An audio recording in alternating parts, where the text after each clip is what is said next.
Hello students, good morning. चलिए आज हम लोग class 10th chemistry chapter 1 lecture 2 हमारा है आज। अभी हम लोग इससे पहला वीडियो में आपको चैप्टर 1 शुरू कराए थे, रासायनिक अभिक्रिया और समीकरण। तो उस चैप्टर में हम लोग जिक्र किए, पिछले वीडियो में हम लोग जिक्र किए थे रासायनिक अभिक्रिया क्या होता है और रासायनिक समीकरण क्या होता है, रासायनिक समीकरण कितने प्रकार के होते हैं और संतुलित समीकरणों को हम लोग समझे थे। आज हम लोग जो है विभिन्न प्रकार की रासायनिक अभिक्रियाओं के बारे में जानकारी हासिल करेंगे, अध्ययन करेंगे। आज के वीडियो में आप लोग शुरू से अंत तक बने रहिए और देखिए, बहुत ही इंटरेस्टिंग वीडियो है। चलिए हम लोग शुरू करते हैं। सबसे पहले हमारा जो अभिक्रिया है वो है संयोजन अभिक्रिया। इसको हम लोग संश्लेषण अभिक्रिया भी कहते हैं। संश्लेषण चूंकि जो उत्पन्न होता है, यानी इसमें होता है कि संयोजन। संयोजन का मतलब है संयोजन माने संयोग। संयोग का मतलब है इसमें दो या दो से अधिक पदार्थ आपस में मिलेंगे, उसको हम लोग संयोजन अभिक्रिया कहते हैं। तो संयोजन अभिक्रिया किसको कहते हैं?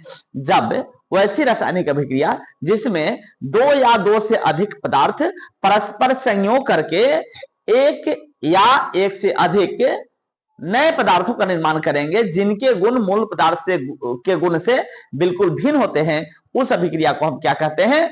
तो संयोजन अभिक्रिया कहते हैं। चलिए अब देखते हैं किस तरह से यह अभिक्रिया होगा। जैसे मान लेते हैं आपको कार्बन है, इसको अगर वायु की उपस्थिति में जलाया जाए C+O2 बनाएगा क्या? तो CO2। अब देखिए यहाँ पे दो पदार्थों का संयोजन हुआ है, कार्बन और ऑक्सीजन का क्या हुआ है? संयोग हुआ है, तब बना है क्या? CO2 बना है। तो इसका मतलब हुआ कि अभिक्रिया कैसी अभिक्रिया होगी? तो संयोजन अभिक्रिया का उदाहरण है। समझ में आया? इसी तरह से आपको जो है मान लेते हैं H2 है प्लस Cl2 है, ये जो अभिक्रिया करेगा तो 2HCl बनाएगा। तो यह कौन सा अभिक्रिया हो गया? तो यह हो गया आपको संयोजन अभिक्रिया हो गया। समझ में आया? यह अभिक्रिया हो गया आपको संयोजन अभिक्रिया हो गया। इसी तरह से आप जो है मान लेते हैं क्या कहते हैं आपको H2 है प्लस में O2 है और ये बनाएगा क्या? H2O बनाएगा।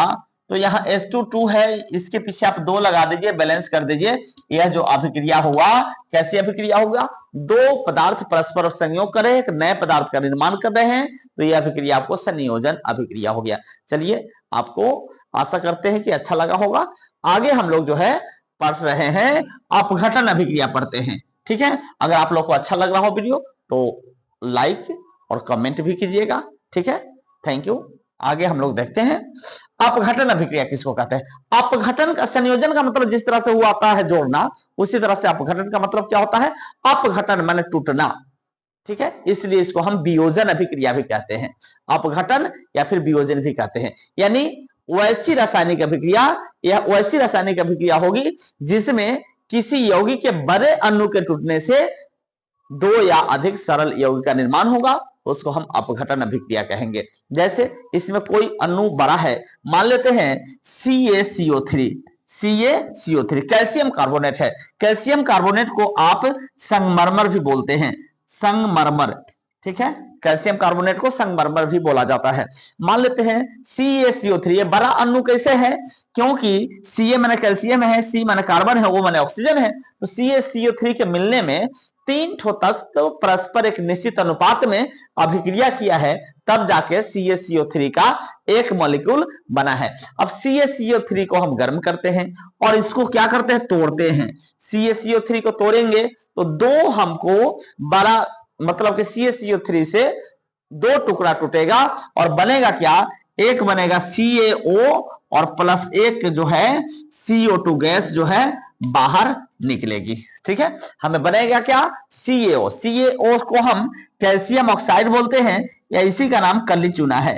क्या है? कली चूना है। तो आपके क्लास 10th के लिए जो है मॉलिक्यूलर फॉर्मूला भी एग्जाम में पूछा जाता है, आणविक सूत्र, कुछ यौगिकों का आणविक सूत्र। तो एग्जाम के लिए यह भी बहुत ही इंपॉर्टेंट है। कैल्शियम कार्बोनेट और या संगमरमर कहते हैं CaCO3, फॉर्मूला भी पूछा जाता है ऑब्जेक्टिव में।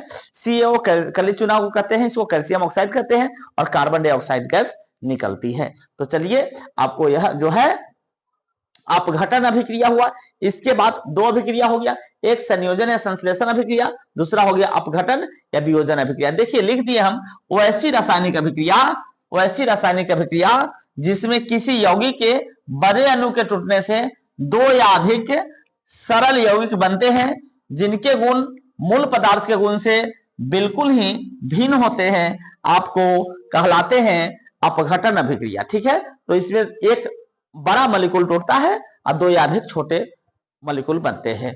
और संयोजन में भी हम आपको लिख दिए हैं वैसी रासायनिक अभिक्रिया जिसमें दो या अधिक पदार्थ परस्पर संयोग करके एक या अधिक नए पदार्थों का निर्माण करते हैं जिनके गुण मूल पदार्थ के गुण से बिल्कुल ही भिन्न होते हैं।